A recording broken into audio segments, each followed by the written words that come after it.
Yo ho ho ho! It's your Soul King Crazz back with another character guide. Here we're going to be taking a look at one of the more technically difficult characters to truly master. Fittingly so, as the carrier of the world's strongest Black Blade. Reputation of the world's strongest swordsman, Mihawk.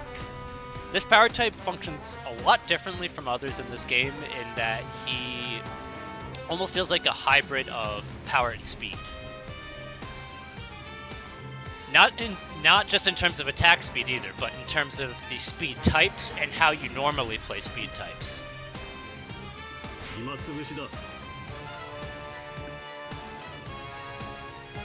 Now, this character is interesting because, similarly to Shanks, he has a state where he can charge up all of his attacks with, we're just going to call it Haki, since he has no known fruit.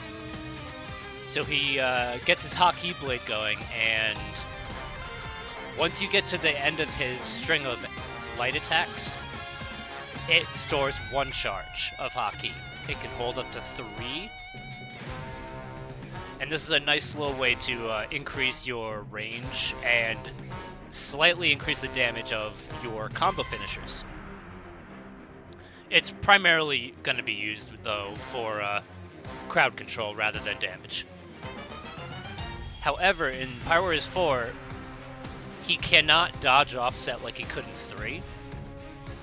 And his mechanic still works the same as in 3, in that you have to keep your combo string unbroken. So, how do you maintain an unbroken combo string with his PW4 mechanic in place?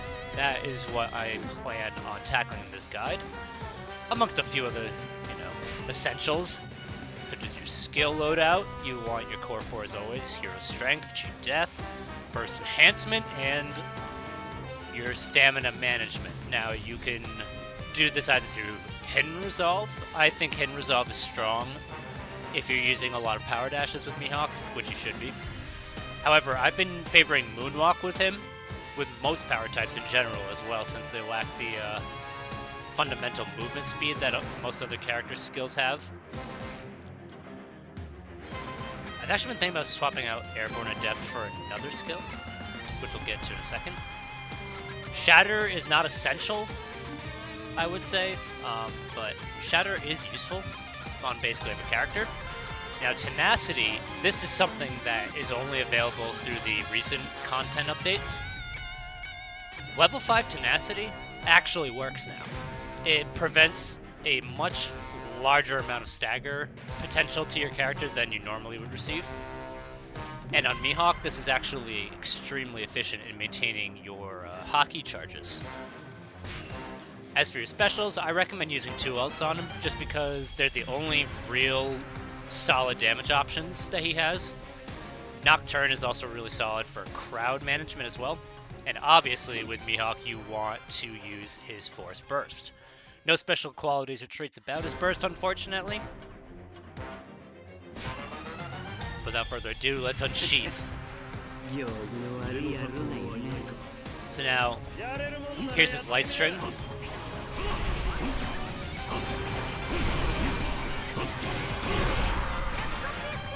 Let's use it just by itself. 1, 2, 3, 4, and on the 5th hit, if you maintain the combo hits. This is what's important, though. You have to keep mashing the X button out for the charge to actually be stored.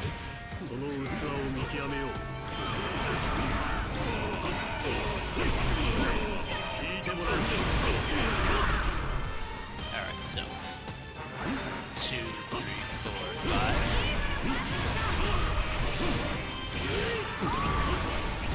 Light, heavy, does this little anti-air attack that I've been using. This is it without the charge.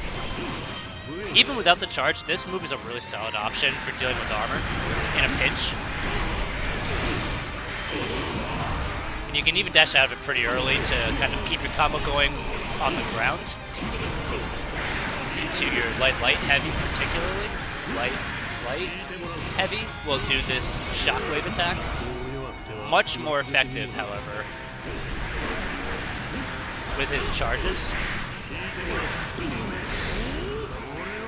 So then you have his light, heavy.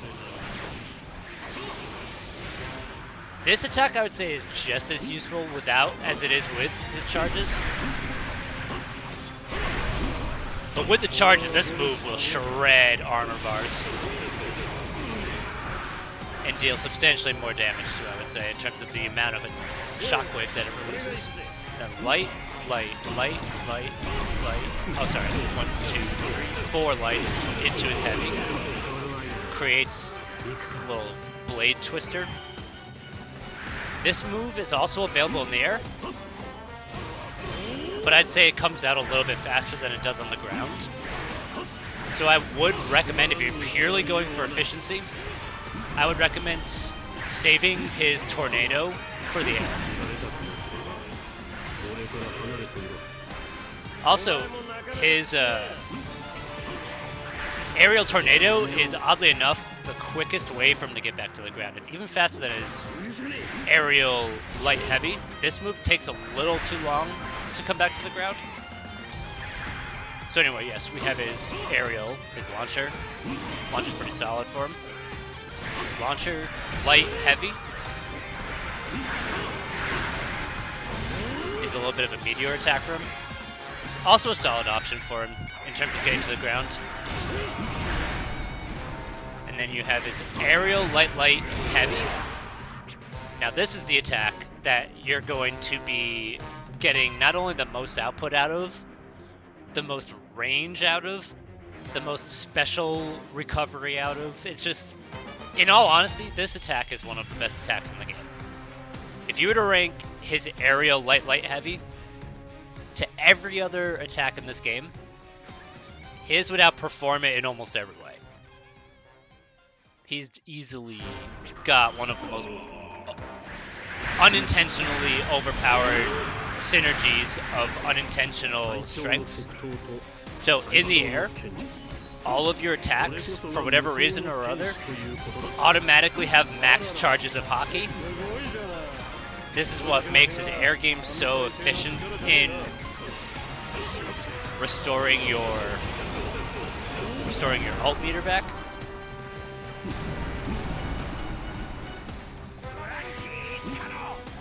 By the way, his light string in the air, same as it is on the ground, but you can't combo into it. There's virtually no reason to use it in the air. And finally, there is his aerial heavy by itself and his grounded heavy by itself. These moves are very different. The aerial one is better more for grouping aerial enemies and keeping aerial enemies grouped together.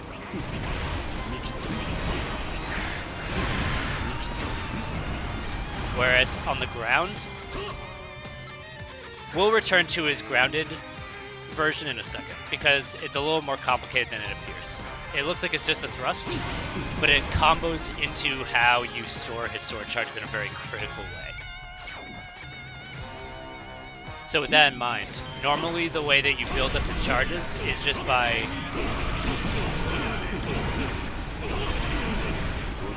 by maintaining the combo string. However, okay, well, if Katakuri's in the fight, we have to focus him for a second.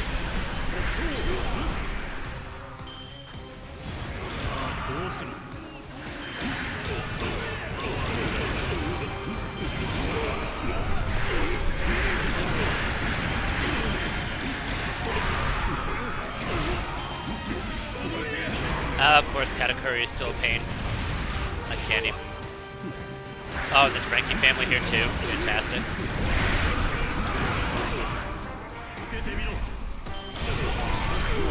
There he goes. Alright, so, normally with Mihawk, in order to gain max charges, you just have to keep mashing out his lights.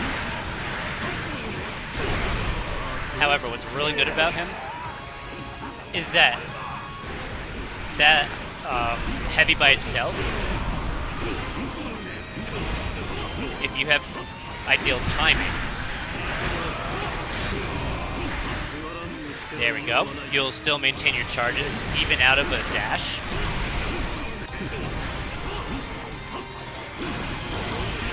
And in a new recent discovery of mine, even out of aerial strings.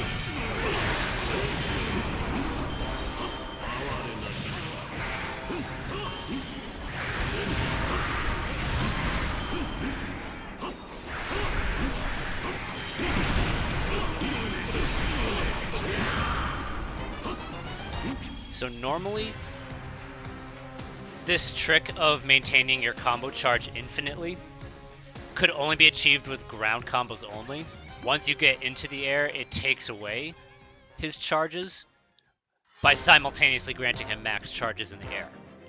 However, what I've noticed recently is that if you time his aerial light heavy into a dash into his grounded heavy by itself, it maintains those charges even from the air.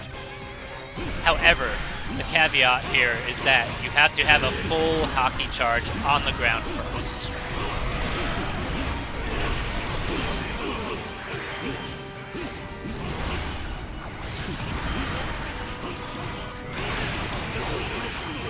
And it even works if you interrupt it with a special.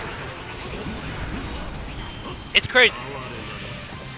The timing on this has always just eluded me for the longest time. But having mastered it recently,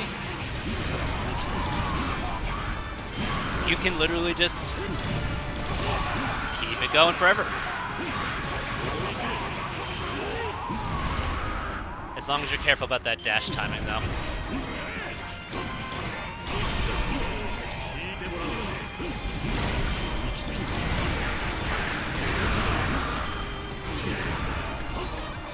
Yeah, see, I'm still not perfect with the dash timing, clearly.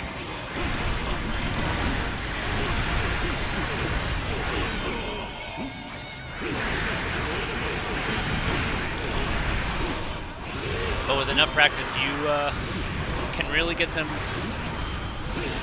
devastating potential going with that. Alright. And it's very difficult to explain the timing on this, but effectively you really just... It's just about storing that first bar of charge, maintaining that bar through a successful dash. If you fail the dash and end up airborne, you just have to use the aerial light heavy to get back to the ground, and then into a freshly grounded dash cancel. And you can maintain his combo string forever. It's actually pretty awesome, even just visually, especially if you can maintain the max charges. But the other caveat to this too as well is that you just can't be interrupted. So with a mixture of level 5 Tenacity and with full force burst, you can just really turn Mihawk into an S tier character. Now that's not to say that he isn't an S tier character already. Oh, look at that damage, that's glorious. But in terms of like other truly like overpowered... Uh-oh, that's not gonna hit. Oh, it does hit. Beautiful. In terms of the other, like, you know, the giants, the DLC characters, Mihawk does still require a bit of setup before he can start popping off.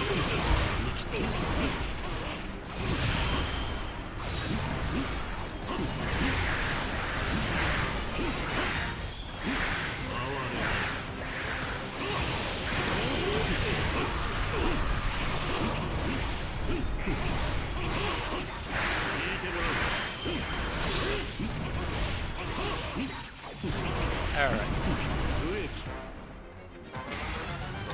Now, the other effective strategy I've found with Mihawk, because honestly, in the competitive scene, the best way and the most efficient way to play Mihawk is to really just spam his aerial see-through. And it's true. It's just his best option. It's fastest, but it's also not very engaging as a game player. Like, you definitely want to do more than just literally one combo string for 10 minutes.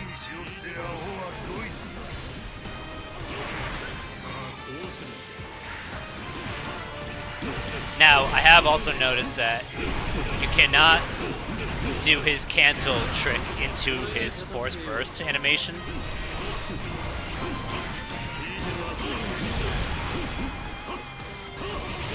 Another thing to note, by the way, I don't know how I haven't mentioned this before.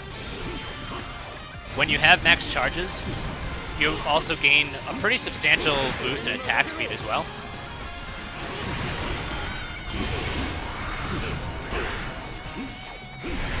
Making Force Burst really the most effective place for you to spam out Mihawk's ground game, because this way you'll be able to guarantee that you'll always have a combo string going on the ground.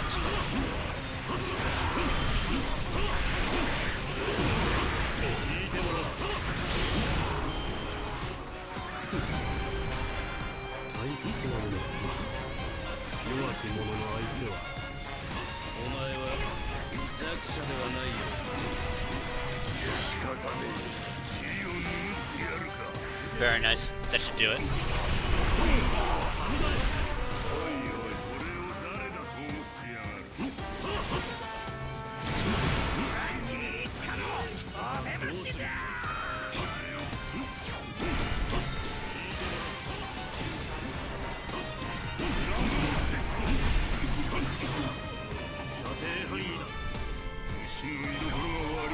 If I hadn't killed him there, then he probably just would have ended up bursting.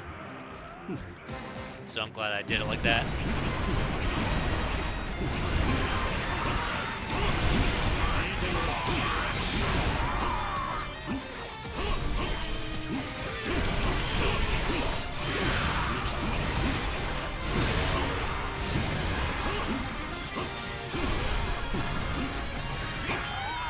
As you can see there, the window on maintaining that combo string going is finicky.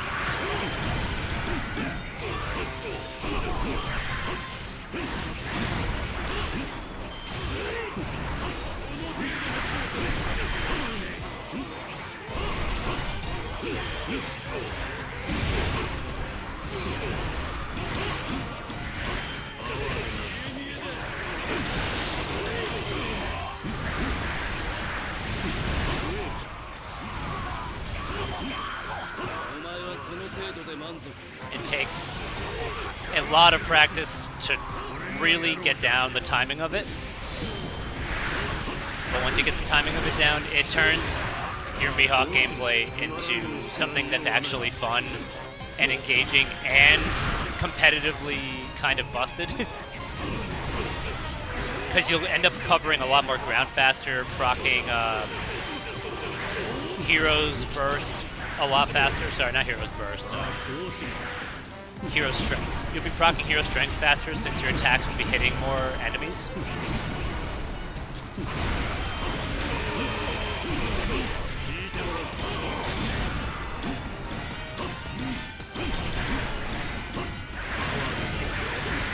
Oh, that should do quite well for us. Yes, sir.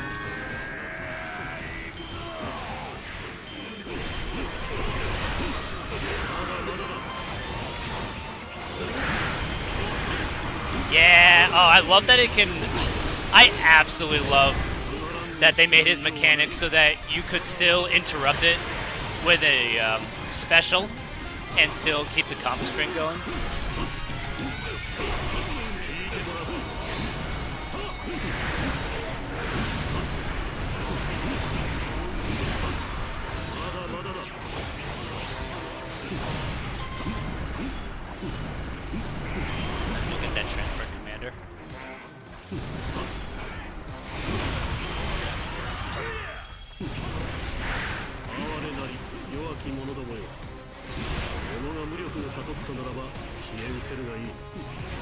さすがは七分かい。その力を正義のために使うなら文句はありません。さあどうする。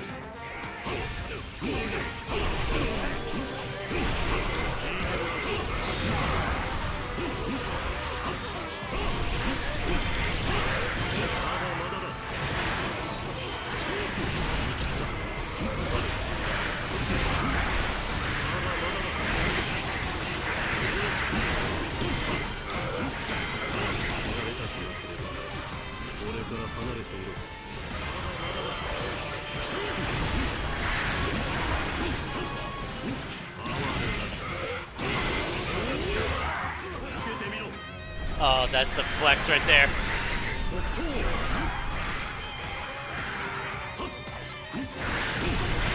But yeah, with all the cross guild stuff been going on lately, I felt like it was an appropriate time to bring a little bit of Mihawk gameplay into there. You know, a little bit of Warlord gameplay. So I think for our next guide, we will be continuing the Warlord streak, taking a look at the one, the only Amazonian Queen. Boa Hancock will be our next guide. Very excited to do a technique type that isn't completely terrible for a change. And until next time, Fire Warriors.